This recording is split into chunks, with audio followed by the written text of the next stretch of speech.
Halo pemirsa, program Newscreen kembali menemani Anda menyampaikan berbagai informasi ekonomi dan bisnis dalam negeri. Selain dua informasi utama tadi, sejumlah informasi dari dunia ekonomi dan bisnis akan kami sajikan untuk Anda. Bersama saya, Kezia 7, inilah Newscreen selengkapnya.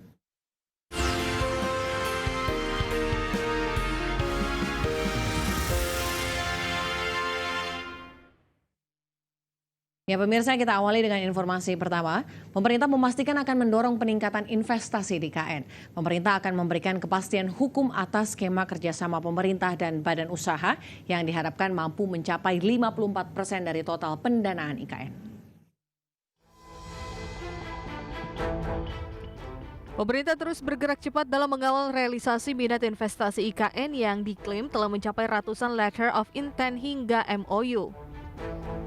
Sebelumnya, pemerintah melalui Kementerian PPN atau Bappenas hingga Kementerian Keuangan serta Lembaga Kebijakan Pengadaan Barang Jasa telah mendorong melaksanakan sosialisasi sejumlah peraturan yang menjadi pasar hukum pelaksanaan skema kerjasama pemerintah dengan badan usaha atau KPBU di Ibu Kota Nusantara. Langkah tersebut termasuk dalam upaya memberikan kepastian atas rencana pembangunan IKN yang didasari oleh undang-undang. Deputi Bidang Pendanaan Pembangunan Kementerian PPN Bappenas, Naider Klasen Hasudungan Siahaan menjelaskan bahwa pihaknya telah menerbitkan Peraturan Menteri PPN Kepala Bappenas Nomor 6 Tahun 2022 tentang cara pelaksanaan kerjasama pemerintah dan badan usaha di Ibu Kota Nusantara. Peraturan ini dimaksudkan untuk memberikan kepastian hukum di saat pemerintah ingin mendorong partisipasi investor untuk membangun di IKN. Apalagi skema ini diharapkan akan mendukung lebih dari 50% pembiayaan pembangunan IKN. Kebutuhan investasi pembangunan Ibu Kota Nusantara diperkirakan akan membutuhkan biaya sebesar 466 triliun rupiah, di mana sekitar 54%-nya diharapkan berasal dari skema KPBU.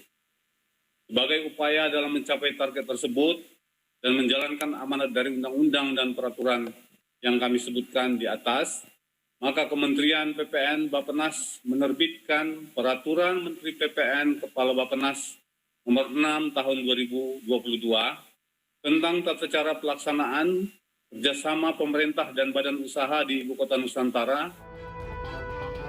Dirinya menambahkan bahwa untuk proyek dengan skema KPBU saat ini telah berjalan 3 proyek, yaitu proyek hunian ASN dan Hankam senilai 41 triliun yang diharapkan akan menjadi contoh bagi para pelaku usaha lainnya.